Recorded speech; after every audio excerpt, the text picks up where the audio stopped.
Pumpkin Jack, written and illustrated by Will Hubble.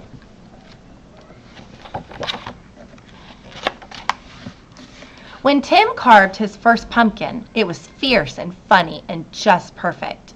A jack-o'-lantern this good deserved a name, so Tim gave it one, Jack. Long after the best trick-or-treat candy was eaten, Tim still kept Jack. At night, when a candle made Jack's face dance on the wall and filled the dark with warm pumpkin smells, Tim felt Jack was almost magic. Yet too soon, the spell was broken.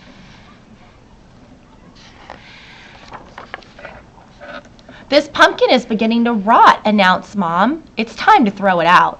Tim knew it was useless to argue. He carried Jack to the garden, which was filled with the brown ghost of last summer's plants. A dead garden is better than a trash can, thought Tim. Still, it made him sad to leave Jack outside and alone.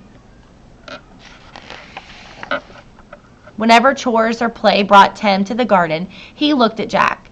Every time Jack was different. He became wrinkled, and his fierce smile began to look silly.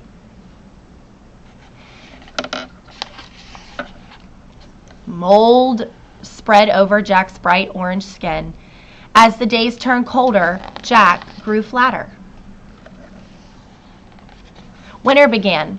Soon Jack was hidden beneath snow, and Tim forgot about him. The cold, heavy jacket days came. Snowman and sliding days, indoor days, Thanksgiving, Christmas, and Valentine's. When all these days had passed and the March winds melted the snow, Tim found Jack.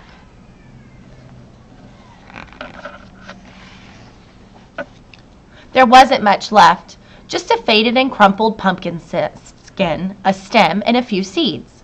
Jack's Halloween magic was a distant memory now.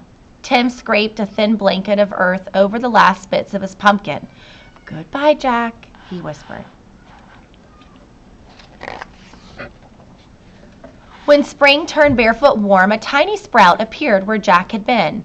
Tim found it, and guess what it was.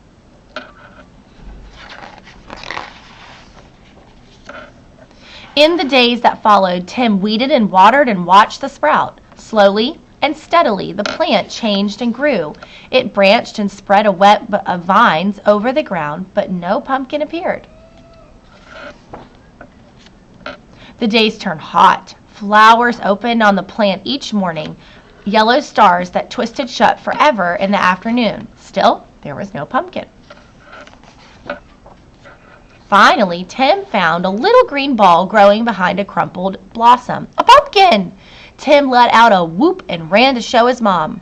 By August, the plant had spilled into the lawn. Tim's favorite game became pumpkin hunting. He carefully waded among the leaves, searching for green pumpkins like hidden treasures. School began again and the days cooled. Tim had less time to visit the garden. When he did, the pumpkin plants seemed tired. There were few new leaves, and the old tattered ones no longer hid the fat green pumpkins. Then one October morning, Tim woke to see frost coating the garden. The frozen plants seemed to change the pale blue glass. After school, Tim discovered what the frost had done. The pumpkin plant leaves were as limp as wet paper. It was dying. Tim searched among the withered leaves for the unripe pumpkins. He picked them and put them on the front porch, hoping for one more change. By Halloween, the pumpkins had ripened to bright orange. There were so many, for the plant had been generous. Tim was generous too. He gave away all but one.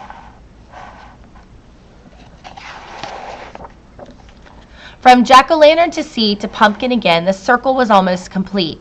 Now it was time for Tim to do his part. He gave his pumpkin a face. It smiled at him in a fierce and funny way. Tim smiled too and said, "Welcome back, Jack."